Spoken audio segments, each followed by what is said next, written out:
Hello, everybody, and welcome to another episode of a Cuppa Self-Empowerment to Trust, Heal, and Be Thyself. Today, I have the great honor of welcoming Alyssa Knapp to our sacred space today. And for those who don't know Alyssa, I would just like to just give a little brief summary about what she does and who she is.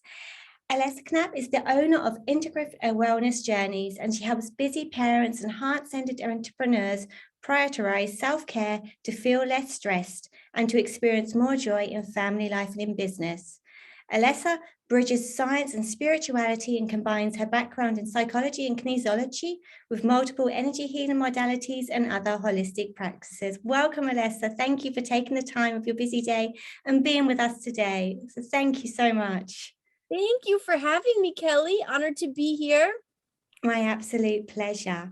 So I would just like you to share with us all, how did you start your journey to trust thyself? It's a great question, one that I have been thinking about and reflecting on. And you know what keeps coming back to me? Because when did I start trusting myself? Mm-hmm. When did that happen? When did I realize how much I didn't trust myself? Yeah. And what it brought me back to was when I first learned Reiki, when I had my first level 1 Reiki attunement, which was after my son was born. And it is interesting too, because when I think about trusting myself, and a lot about what I talk about with other moms and other entrepreneurs and things like that is how important it is to trust ourselves. And the realization that, oh my God, and so many decisions that we make, like very important decisions, we're doing so by looking outside of ourselves for answers, for validation, right? And not really coming in. So yeah, so it kind of brought me back to so my son was a little over a year old, my first son, and I was starting my business at the time. So that was back in 2018. It was sort of I was just conceptualizing it. So it's really cool to kind of see where I am now. Definitely. And so I basically ended up getting my Reiki level 1 attunement. This is the short version of the story, right? Okay. I get my level 1 attunement, and it just cracked me open to this whole crazy healing journey. And it was brought to my awareness, this huge block that I had in my solar plexus, which we know, right, is all about trusting ourselves and having those personal boundaries and, having those gut instincts and all that kind of stuff. So I had this big block. It was related to something that I never would have put together, but it just kind of slowly started presenting itself to me. And it was basically, back to these times in my early adulthood and late teens and all these things. And it basically started this cascade of healing that happened. That was it's almost like our healing journeys are so much unlearning, right? Oh yeah. And I have that I must agree, Reiki has that effect that it literally does just crack you open and just start switching everything on. It really highlights. And yeah, so I can totally resonate with what you're saying. Totally. Yeah. So I'd say that and then I would say the sequence after that then showed me how what I really felt that I questioned myself about was actually, what my hunch was correct. What I really thought, what really felt right, felt in alignment, even things that I had thought about and dreamt about, and seeing it all come right. It kind of went full circle for you. That's beautiful. That's absolutely beautiful. So how did this lead on for you starting to then heal thyself? At that time, and also, continuously, we know healing is a continuous journey. Absolutely. So I would say that definitely this was what started that healing journey.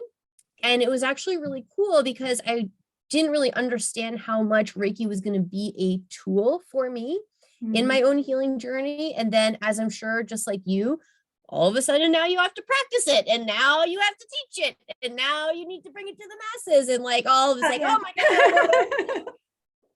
Right. But Yeah. that was really when the healing for me started. And like you said, it never ends. Like, for example, just last year, I was brought in my healing journey towards these other times in like my early teens and in high school.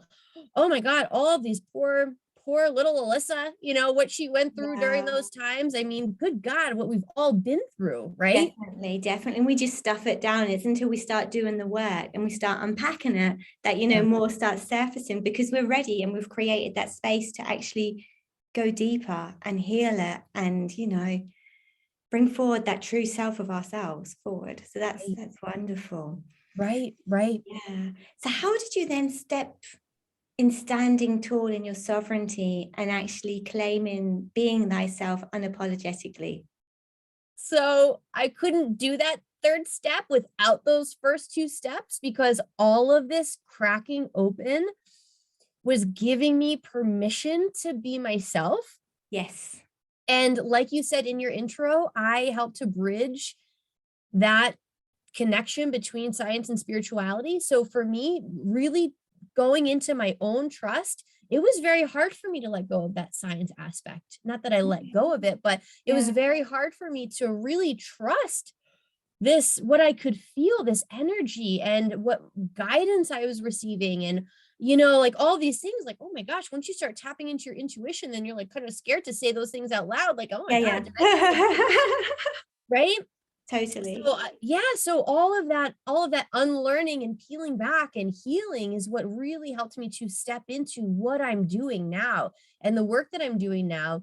And funny, that last crack open I was talking about, when we went back like into high school and middle school and things like that, that was really important and reflected my business, because I needed to heal that block and heal that part of myself to be able to show up in the way that I needed to really expand and to really find my voice with things, to not feel like an imposter, right? To actually feel, validated in everything that I'm doing. Mm-hmm. And now that is just, it's all momentum, and it's like a snowball getting bigger as it rolls downhill, just like, so much, because it's important. It's continuous work to really affirm that we trust ourselves Mm-hmm. and really It's a live it. huge step. It's absolutely huge, because from the exterior, we're being mirrored back the whole time what we shouldn't be trusting, because, yeah.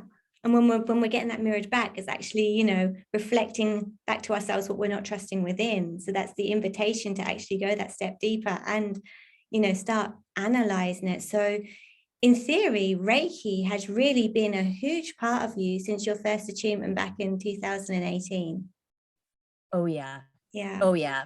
And it's really interesting because I feel like, and I'm curious if you feel like this way too, or any other Reiki masters or any other practitioners out there, that once I learned Reiki and I got that first level attunement, this is how I always explained it.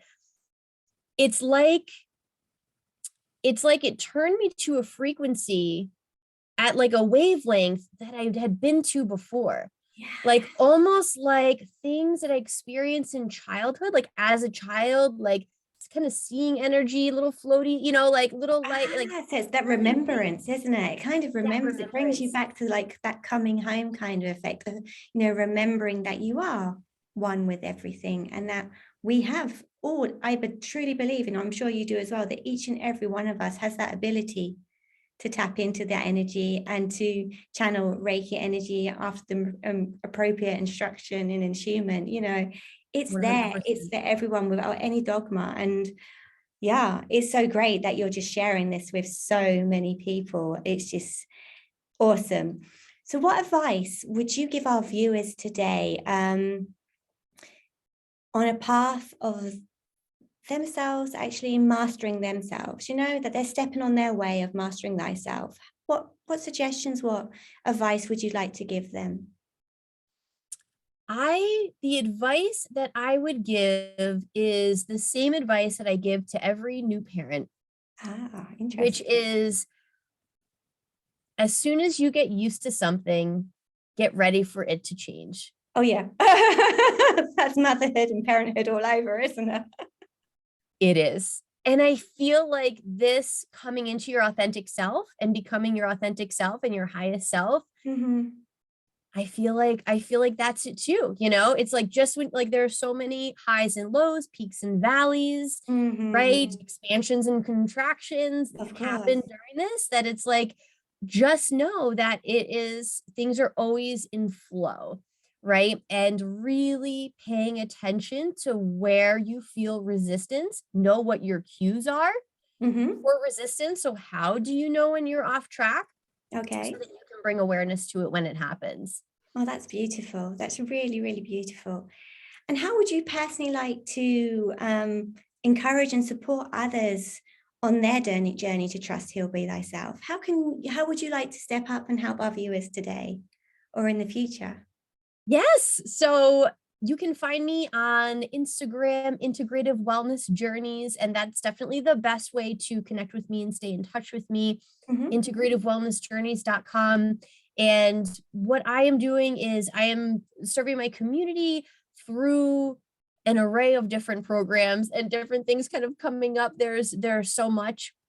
But any support that I can give, whether that be one-on-one or in a program, whether it's helping through one small little block, right, that's going on right now, or help on that bigger picture healing. I have programs and packages for that. So really just depending on whatever, wherever people are at, whatever needs they have, happy to help support. That sounds beautiful. I would like you to just briefly mention one of your programs, which I find absolutely fascinating, and it's Reiki Like a Mum. Please, just give us a little bit of insight, because I'm sure there's lots of people who would be really interested in this.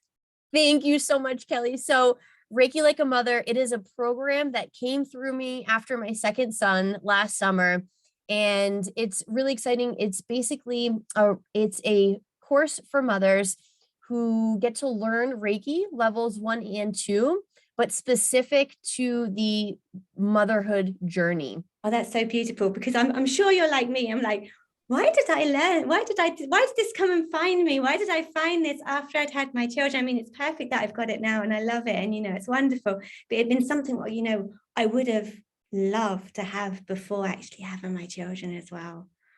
So true. And I see that's what I hear from so many moms. And I'm so grateful to have had these tools for my second son. Oh, definitely. I was so grateful, and it's incredible. So I love supporting moms. And I was just speaking this morning to a group of new moms, and oh my gosh, the stress level, all the things going on, all the changes that come up. It's a whole new tin of worms when you start motherhood.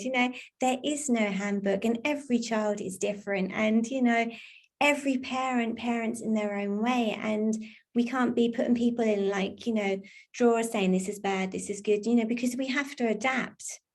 Right. And talk about knowing yourself and trusting yourself. Yes. Yeah. Well, it is. You have to trust yourself. And then we also need to reflect when you're actually a parent, the aspects of ourselves which we need to heal, because we don't want to pass those on to our children, do we? And teachers, our kids are great teachers of showing us exactly where we need to level up. But they certainly are. So I know. I like a picture of them as they're just like little flashlights shining over, finding like any unhealed parts. Like, can I trigger you right there? Come on, boom, press that button. But it's they're working their own magic with it, which is absolutely beautiful. It's so beautiful. It's so beautiful. And again, that's where that's like, okay, there's resistance there, right? That's showing us something. So how do we grow through that? And the other side is just so much brighter. Totally. Oh, it's been absolutely wonderful chatting to you, Alyssa. And thank you so much for taking the time and sharing your wisdom and sharing how you stepped on your journey to trust, heal, be thyself. And I'm looking forward to connecting with you again very soon. And for anyone who's interested in working with Alyssa, contact her directly. She'll be more than welcome to support you on your journey as well. Until then, we will catch you all very, very soon, and take care, and much love from our sides. Bye-bye.